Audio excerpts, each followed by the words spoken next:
So I'm kind of like a serial artist, you know, like the way a serial killer is, you know.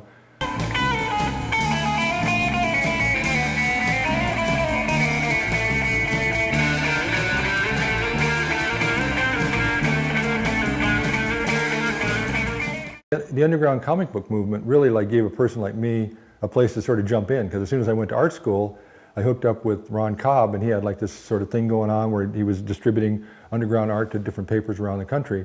And he just ran into me in a restaurant, saw me sitting there drawing, and invited me to work with him. So I started doing the cartoons. At the same time, I was like working at a right-wing magazine doing layout and design. This crazy right-wing magazine, run by like one of those CIA spooks. I mean, if you read about this guy, you wouldn't even believe him.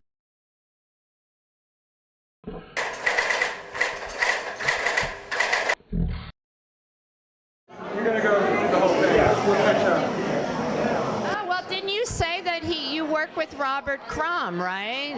So was he part of the surf movement then? Not at all. He actually just came in to do a surf comic book with me and Rick Griffin and Robert Williams and a couple other people. Surfer Magazine decided at some point to do a surfing comic book.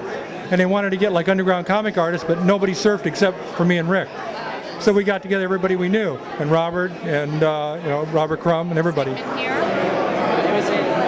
They were like, it was a comic jam, and I worked with Robert Williams and a couple other artists. Ed Newton was a really good friend of his at the time, and we actually passed the panels around. You can see Robert started that one, and then someone else started this one. Once Robert handed it to me, I did this, then another guy did this, then Ed did that. So what we did was we just sat around all night, like basically till 5 o'clock in the morning, passing these panels around and then putting them together. So they really don't have any sequence at all. And then they ended up in an underground comic book. You're doing the psychedelic posters, but you've also done like Fugazi's posters, Pearl Jam, Beck. All that, yeah. Even you too. Anybody really famous?